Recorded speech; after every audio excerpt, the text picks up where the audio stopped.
First, I wanted to say thank you for supporting the channel by purchasing my antenna kit. Let's go ahead and jump over to the workbench and take a look at how to get it built. Okay, so I've taken everything out of the package that the antenna was delivered in and laid that all out here on the table for you. Now don't go and unbag everything, all of the individual smaller components right out of the gate. They're bagged up to make it a little bit easier because they're separated out for when we're going to need them. But let's quickly look at those. You'll see one that's got 3 pieces of heat shrink in it and a couple of ring terminals. We're going to be using that to assemble the wire. You're going to find your connector, your center connector. You'll find another piece with a Dogbone connector in it, or a Dogbone Insulator, and a piece of elastic. And then you'll find a bag that has the magnet wire in it. This is all to do with the toroid. While we're wrapping it, we're going to need this little bag. Then enclosed in the bubble wrap, you will find your toroid and your capacitor. Finally, you've got the winder included in the package. So the first thing we're going to start with is we're going to go ahead and get the ring terminals put on the wire. So we're going to keep the wire. I'm going to move all of this out of the way. We're going to keep the wire, and we're going to keep the small bag that's got the ring terminals and the 3 pieces of heat shrink in it. So I went ahead and fired up my soldering iron. We're going to need that in a minute. And I emptied the contents out of the plastic bag. You'll see that we have 2 different size ring terminals, a very small one and one that's quite a bit larger. And then we have 3 sizes of heat shrink tubing. And I also grabbed out a couple of tools. I've got some wire strippers and some crimpers here. Let me move those out of the way. And let's go ahead and pull out a measuring tape for this first piece. Now, one thing you'll notice with the wire, we always leave this tag end out so that you can work with this without having to undo all of the wire at this particular moment. We'll go ahead and measure out 4.5 inches of the wire. And at the 4.5 inch mark, we're just going to double that wire over so that we've got a bight of wire on the end there. At this point, we want to take the largest piece of heat shrink tube and go ahead and slide it over the wire. The next thing we're going to do is take the larger of the 2 ring terminals, and we're going to pass this bight of wire into the ring terminal. Hopefully everybody can see that.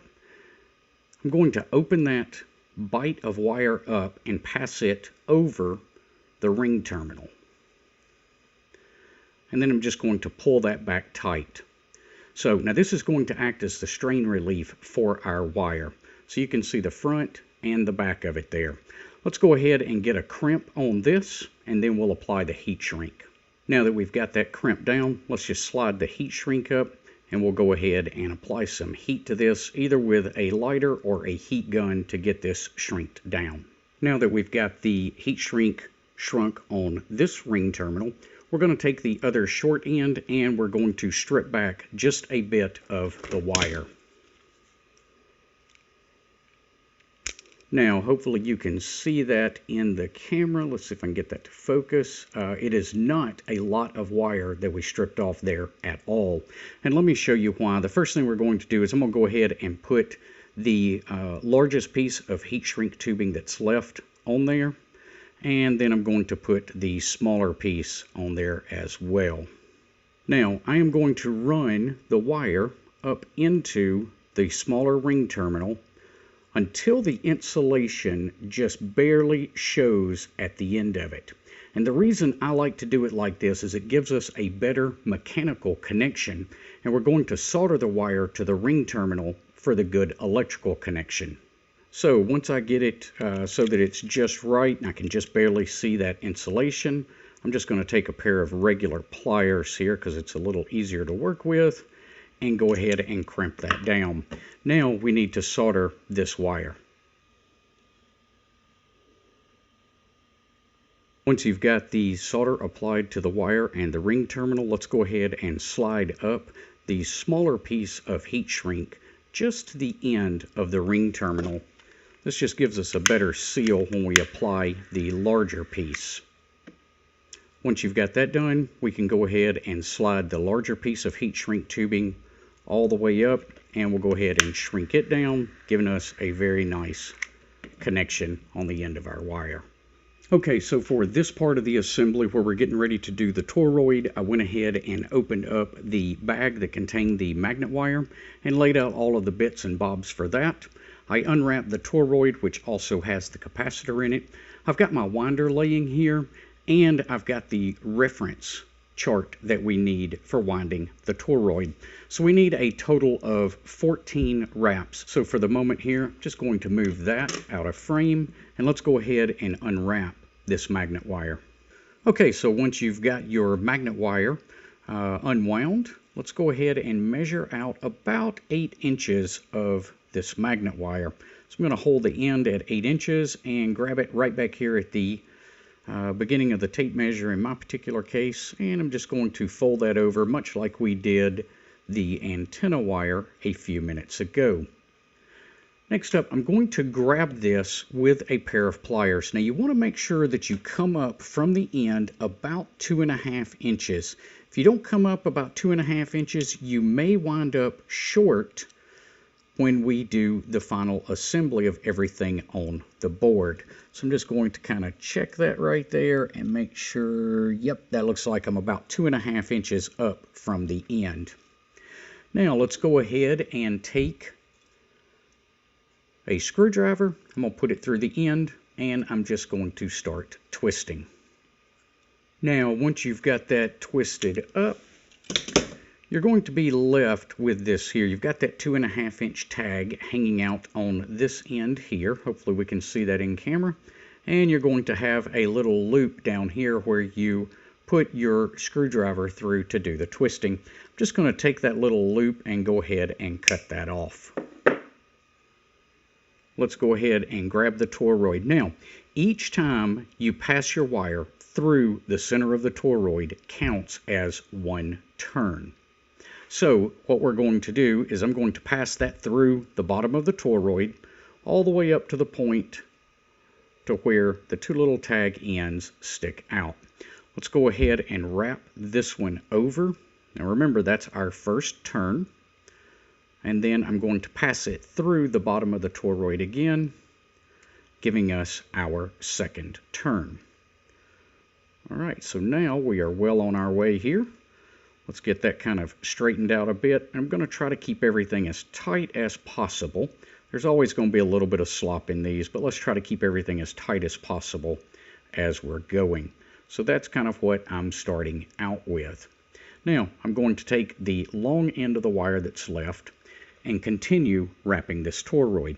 Now, we've already got 2 turns on there, so when we pass through the center here, that's going to be number 3. Go ahead and pull that down. Watch your wire as you're doing this. Make sure that you don't get any kinks in it. And let's try to keep that as tight as possible. So that's turn number 3. Let's go ahead and pass through the center again for turn number 4. Again, we'll pull that down so it's tight. And passing through the center will be turn number 5. Now I've got 7 wraps on the toroid right now. So what I want to do the next time we pass through on the 8th one, and remember you can look at your chart here, as we pass through for the 8th one, we're going to cross over to the other side. Trying to do this and keep everything in camera for you guys.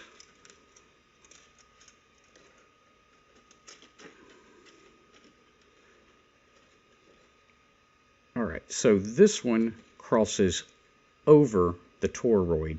Tell you what, let me grab a sheet of white paper so you can see that a little bit easier. But you can see that that one crosses over. Now for turn number 9, we're going to start going in the opposite direction. So up to this point, I've been going counterclockwise. Now we're going to start wrapping counterclockwise. So there's number 8. Remember, it passes through the center of the toroid. We'll go just on that side of it and pass through for turn number 9. And there is number 14. So I'm just going to lay that out. I've still got a really long end over here. That's okay. We'll trim it up in a minute.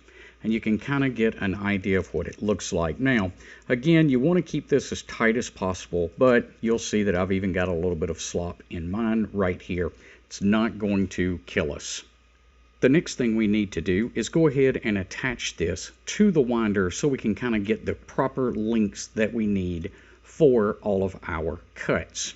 Now, I did go ahead and open up my BNC connector, which is the center connector that I'm choosing to use for this build. And you can see we got a bit of a recessed side right here on one side, and the other side is flat. Let's start with our recessed side, and let's go ahead. Also notice there's a flat spot right here on the winder, and there is also, it may not show up on camera, but there is also a flat spot on that BNC connector. Let's match those up and go ahead and slide that through. Okay, a quick side note here for those that might order the SO239 connector instead of the BNC.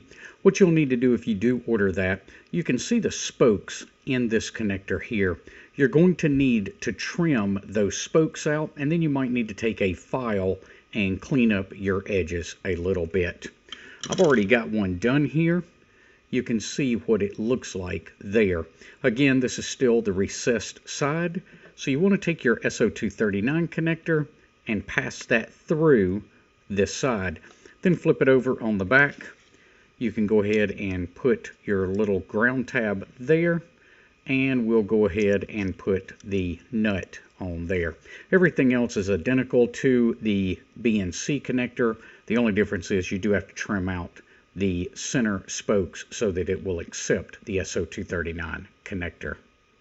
That connector there. Now on the back side of it, you want to go ahead and I'm going to bend this tab just a little bit so it sticks up. This is what we're going to be soldering to here in a minute. Let's slip on that lock nut, or that locking washer, and then let's get the nut on the back of it. Also note here that I've got the tab kind of orientated towards this slot in the winder. We're going to be mounting the toroid right here in a minute, so we want this pointed in the correct direction. And I went ahead and tightened up that nut on the back of the center connector. Now let's go ahead and take our toroid and we're going to get this mounted on the board. Now what you want to do is you want to get these connectors, let's see if I can get that situated right. You want to get these, I'm sorry, not connectors, but these two wires orientated toward the center connector, with your one single wire up here on the top orientated towards the other end of the board. Let's go ahead and get some tie wraps on this to hold this toroid in place. Okay, so once you've got everything mounted to the board, this is kind of how it's going to look. Now we've still got this really long tag end out there. I'm just going to go ahead and cut it roughly at about the center line of that hole. That'll give us plenty to work with in a minute. So we'll leave that one down short. That's the piece that's actually going to connect to our antenna. On the other end, we've got these two leads coming off. The twisted pair is going to go to the ground side. The single wire coming off is going to go to the center conductor on our BNC connector. So now what I want to do is I want to kind of shorten these up to where they're going to be, because now we've got everything kind of mounted in the proper place. So I can go ahead and shorten this one up just a bit. And then I'm going to kind of test fit this piece of wire here. So I'm going to put a slight little bend, well actually about a 90-degree bend in the end of it. We'll see how that looks. You don't need much of a bend, it's just enough to fit down inside that center connector. Hopefully that's showing up well enough on video. If I can get it to go down inside the center connector. What I like to do though is once I've got it kind of test fitted inside of that, I want to make sure that I've got enough wire to just kind of lay down here beside it, and I don't want it getting into the ground side of the center connector. But I want to be able to keep it on the board so when we apply the hot glue in a minute, I can cover all of that up and make sure we've got plenty of protection. So now that we've kind of got our test fit out, the next thing we need to do is sand the three ends of wire here. So one for the center, the ground, and the one that's going to lead out to our antenna. The purpose of this is this magnet wire has a coating on it, and we need to get rid of that coating to make sure we get good electrical connection throughout the board. Okay, so I'm not sure I can quite get that to show up on camera, but I did use just plain old sandpaper to go ahead and get the coating off of that wire. Some people say you can burn it off. Some people say it will melt off during the soldering process. I just like to go ahead and hit it with a little bit of sandpaper just to make sure. So the next thing we need to do is go ahead and get our center connector soldered up. You're also going to need your capacitor for this step. So I went ahead and grabbed the capacitor here. I'm going to trim off a little bit of these legs. I just don't need quite that much in there. One leg of the capacitor is going to go to the center, and one leg is going to go to the ground. So we've got to get both the capacitor in here, and we've got to get the center wire put in there. And then I'm going to go ahead and add a little bit of solder to that center connector.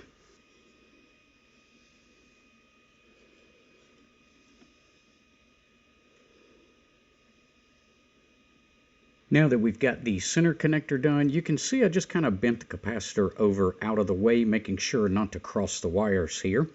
But I bent it over out of the way, and then I ran the other leg kind of through the hole of the ground connector. It just helps kind of keep it in place while we're doing the soldering. We'll go ahead and get this next joint soldered up right here so that we've got the other leg of the capacitor. We've got our ground side of the toroid all connected to the ground lug on the center connector. Once we get that finished up, now we just need to crimp and solder this connector here. So I'm going to go ahead and find the last ring terminal in our bag and slide this through just so I can see some of the wire on the end, and we'll go ahead and make that crimp. And I went ahead and added a little bit of solder as well. Let's take our screw and a washer, and let's go ahead and put this. I'm going to bend this so it's just out of the way of this slot here. We're going to be using this slot for our elastic that's going to keep everything in place once we're finally done. But the screw and the washer just catch that ring terminal there. And then let's get another washer on the back side, and finally the nut. We'll get to the wing nut in just a minute. But let's go ahead and make sure this is super tight. Okay, after you've got that tightened up, the last thing we need to do is use our meter. Now I've got it set to check for continuity. And as you can see, if I touch the leads, we get a nice beep. So we need to check continuity through our entire board. So the first thing I'm going to do is check from the center conductor out to the end, center conductor to the ground, and the ground cable, or the ground side of the center conductor out to the end. And you can see that we've got good continuity throughout our board. Okay, so we're coming down to the home stretch here of our assembly. Now, this step is completely optional. I like it because it adds a lot of protection. It gives protection to these, to the capacitor here on the end, and just kind of a bit extra protection to all of the connections. I'm going to take a hot glue gun, and I'm going to start filling all of this up with hot glue. And what I'll do is I'll just kind of work my way around and mound up this hot glue as I go. Now, as you can see, in addition to completely covering up this center connector, also added a little bit of hot glue to each of the wires leading back to the toroid, just to give us a bit more protection. So you may have some little tag ends like I do of hot glue that we need to clean up, but that should give us plenty of protection in the field. Now let's go ahead and attach our piece of elastic. Just going to pass it through the smaller of the two holes on the other end, and we'll go ahead and just make a quick little knot in that. You might need to make 2 knots. Just try to keep this out as close to the end as possible when you're making these knots. There's 1. I'm going to go ahead and do 2 just for good measure here. We'll get that tightened out. That'll give us a pretty large knot there. And then I'm just going to take my side cutters here and clip a little bit of that excess off. Now that shouldn't pull through at all. Let's do the same thing on the other end. Once you're done, you should be able to wrap this around. And I'm going to put my finger there to kind of protect that hot glue. I don't think it's quite set. But that's going to wrap through and just catch in that slot so that we've got something to hold our antenna wire once we wrap it onto the winder itself. So last thing to do is connect up the wire. First thing I'm going to do is put down the larger of the two ring terminals. That's going to be our strain relief. I'm actually going to leave it, let's turn it out like that. And then I'll connect the smaller of the two ring terminals. Now, if you prefer, you could also put the larger ring terminal underneath this nut, if that's something you wanted to do. I'm just going to leave it like that for now, and let's go ahead and add that wing nut.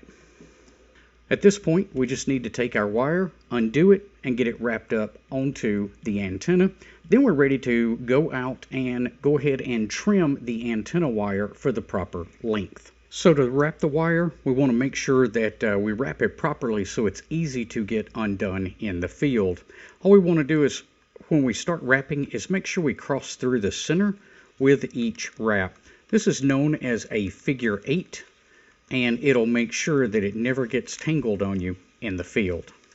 Once you're done, your antenna kit will look like this. Now, I did go ahead and leave the very end of the wire hanging off.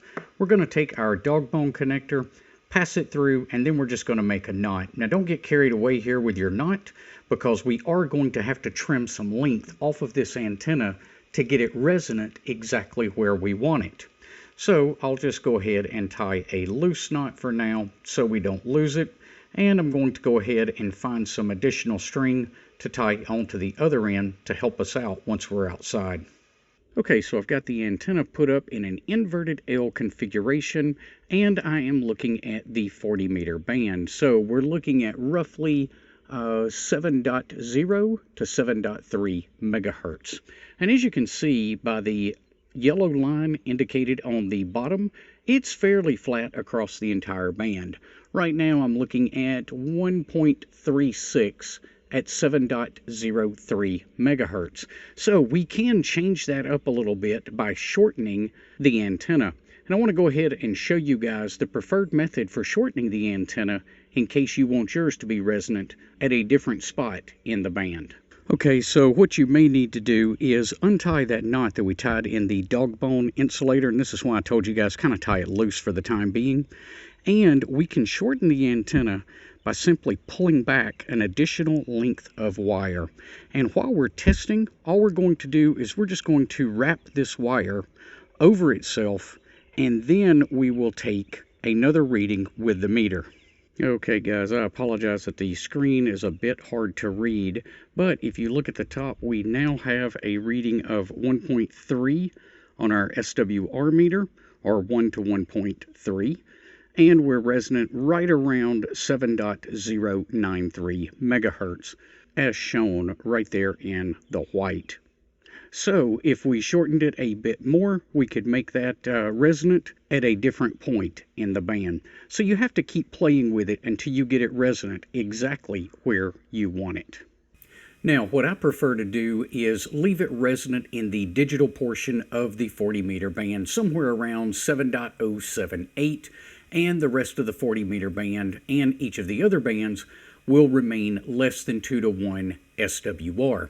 If, though, you primarily work in the voice portion of the band, you could go ahead and shorten that wire a bit more and maybe make it resonant somewhere right in the middle of the 40 meter band, right around 7.200. So it all depends on how you plan to use your antenna and what's your favorite part of the band.